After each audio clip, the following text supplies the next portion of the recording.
The first glimmer of dawn lightened the day. March 28th it was. We checked our rifles, the bullets in our pouches. I grabbed 2 spare cotton bandoliers of bullets from a trench-side store. Up on the firing step we could find no targets so far. Nobody claimed us as part of their platoon or any less formal group. And, feeling like unwanted spare parts, Neston and I scuffled along the trench, for no particular reason, other than self-preservation perhaps. We saw dead men here and there, wounded men being helped or carried on ground sheets towards communication trenches leading rearwards. Thus, for each wounded man, 3 left the front line, though what happened to them I never heard. The occasional sergeant or corporal retained some sort of control of a cluster of men, but no cohesive command remained. We hoped to report to one of the subalterns to obtain some positive direction, but we found Lieutenant X had just shot himself. We could see him, sitting slumped on the ground, his back against the trench wall. Dawn proper. Stand to time, so up on the firing step we climbed. Neston on my right, an oldish man I didn't know on my left. Some mist around the uneven terrain ahead. In that dawn half-light, every feature, a bush, a heap of thrown-up earth, the occasional tree, seemed threateningly large, whereas self-destroyed Lieutenant X appeared to have shrunk a bit more each time his slumped figure caught my eye. What leadership, what inspiration he provided for men about to engage in face-to-face battle with an enemy superior in numbers of both personnel and artillery. Men with no choice but to stay put, even when they had fired all their ammunition. Anyway, where was our company commander? Still down below, apparently, since we had not seen him around the trench. Shells of all calibers burst around us. I now felt sort of mentally stunned and a looker-on, as it were, at the heaving destruction, wounding and killing on both sides of me for as far as I could see. Still, no targets for my bullets, no outlets for my pent-up fears. If this continued for much longer, I guessed I'd explode from within, regardless of enemy shells. I told Neston of this feeling, putting my mouth against his ear. He may have understood, but anyway, that much physical contact achieved something, for as we looked into each other's eyes, we returned to a normal human condition in which it was possible to give some thought to the fears and wishes of someone other than oneself. The animal concentration on survival, self-preservation, no matter what happened to others, was thereafter easily set aside. Stick together no matter what happens, was the unspoken but well understood agreement born and confirmed when we too stopped acting mechanically amid all that din and horror and probed for something worthwhile in each other, while Old Man Death waited to put his clammy hand on us. One has read of wave upon wave of German infantry advancing upon our depleted forces. When suddenly, the artillery barrage lifted from our area, the relief we felt was quickly replaced by amazement at the sight of rows of huge grey-clad men methodically taking over no man's land, the space between the opposing armies' most forward positions. Their battlefield method obviously similar to our own. They came on in lines, each numbering only 20 to 30 men, advancing in sections with first a forward-in-line movement, then swinging 90 degrees on the axis man at the end. Their officer in charge controlled movement by hand and whistle signals. Without waiting for orders from whom anyway, we commenced firing. Thereafter, we paused only to reload our rifles, and in the mist, our targets appeared huge and unmissable. Our training, repetitious and at times seemingly unnecessary, was at last justified. We selected our targets, aimed so that the tip of the foresight was level with the shoulders of the back sight, and sighted low on the human target. Germans fell, each possibly victims of more than one British marksman, since they still came onwards steadily, but so far not getting to close quarters, we just fired, reloaded, and fired again. In the desperate situation, and amid the unnatural excitement, nervousness, and recurring moments of fear then being endured, one thing was proved beyond doubt, namely, that the intensive training one had undergone at various times during the past 4 years had achieved its purpose. When the situation required it, I became a rifle-firing automaton. Loading and transferring a bullet from its position in a clip of 5 in the magazine to its position in the firing chamber by working the bolt back and forth took only a fraction of a second. A moment to sight the gun correctly on a target. Squeezing, not pulling the trigger. Well, no time really. Result, a man killed, wounded horribly maybe, and so bereavement in some family, or else sorrow over a son made an invalid or a cripple for life, all caused by one man's impersonal automatic action. One target I dealt with was a man running not towards me, but across my line of fire, about 50 yards distant. Sharp shooting at a moving target on the firing range. Back come the instructions, maintaining normal aim, moving with the target.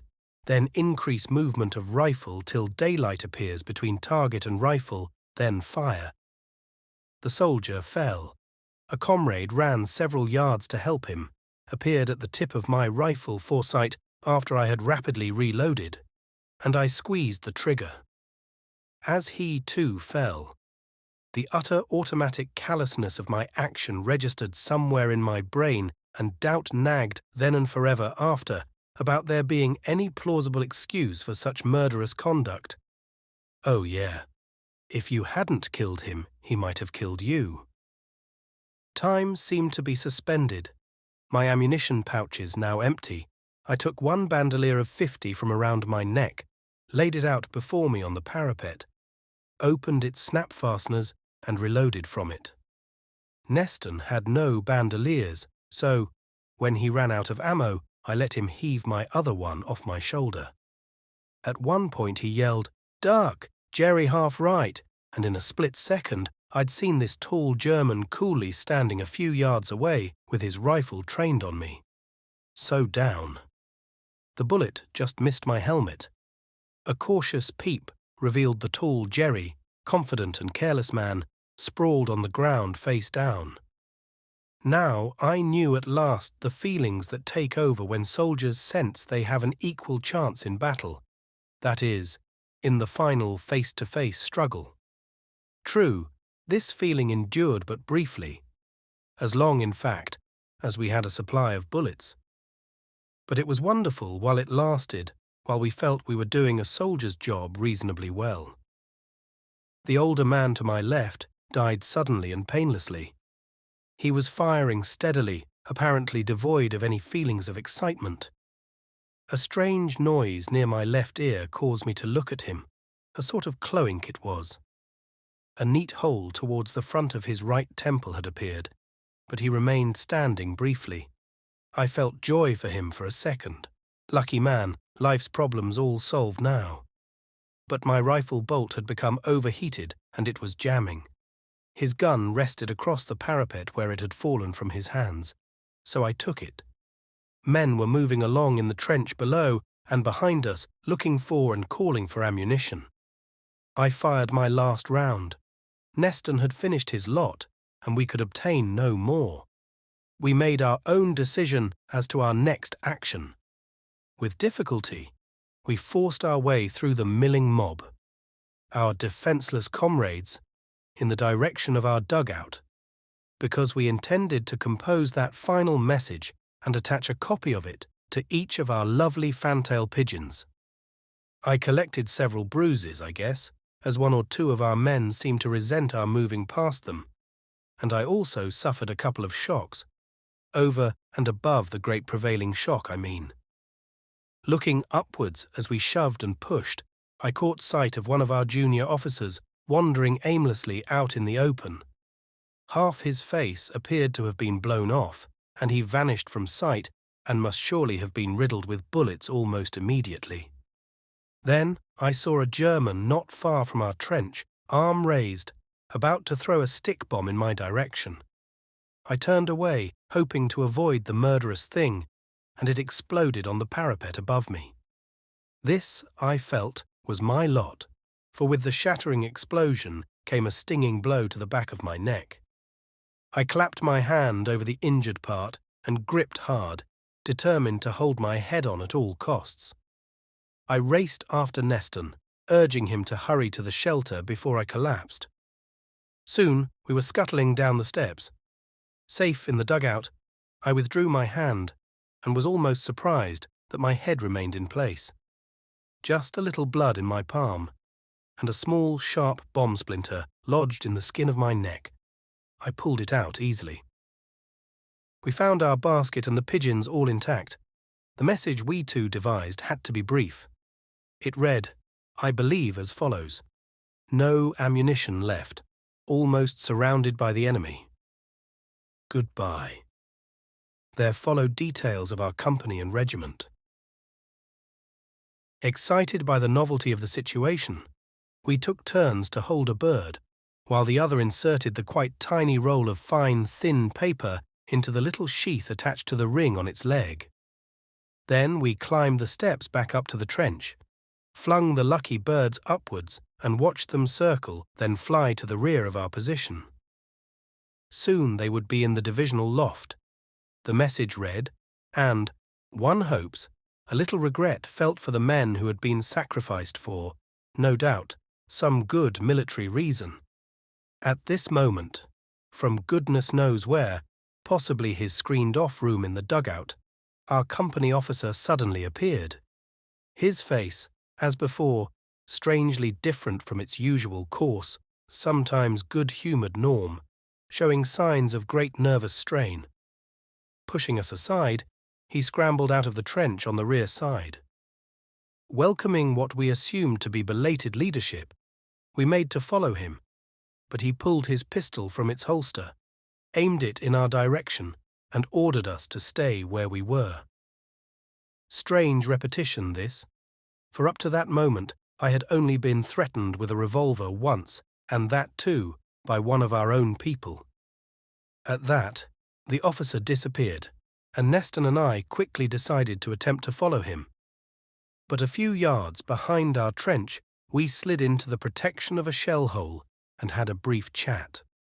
I reminded my pal about the message with its code word George, meaning we must not leave our position for any reason. Time passed. No one came our way. We heard only an occasional burst of machine gun fire, usually from our support trench. We made our decisions, I to rejoin our lads, Neston to make a dash rearwards. We shook hands and parted. Running the few yards to our front-line trench, I stopped myself from dropping into it only just in time. I stood looking down for a moment, both fearful and fascinated by what I saw. No British soldiers in that bay, just one German. With the utmost concentration, he was carrying out what we knew as the mopping up routine. Having killed, wounded or captured most of the enemy troops occupying a trench system, you then looked for stragglers or obstinate fighters. With bayonet fixed on rifle, you held it at your side, but somewhat forward. You advanced quietly, cautiously. When you came to a corner, you paused, then sprang round that corner, ready to stab or shoot. This careful process, plus throwing a hand grenade down each dugout entrance, was the proven method of clearing a trench system thoroughly. For the second time that day, I was surprised to see Germans doing the same as we did. The German I watched was so taut and intent on his job, he didn't see me standing there above him. I should have tackled him immediately, but I didn't. It appeared that any surviving members of our company must already have been removed as prisoners. I heard spasmodic rifle and machine gun fire to the rear.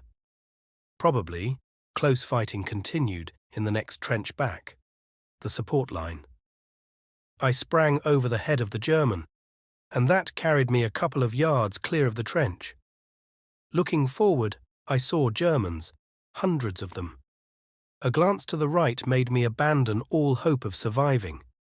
A line of Germans was charging in my direction, bayonets fixed on rifles, the job assigned to them, obviously, the destruction of any remaining opposition.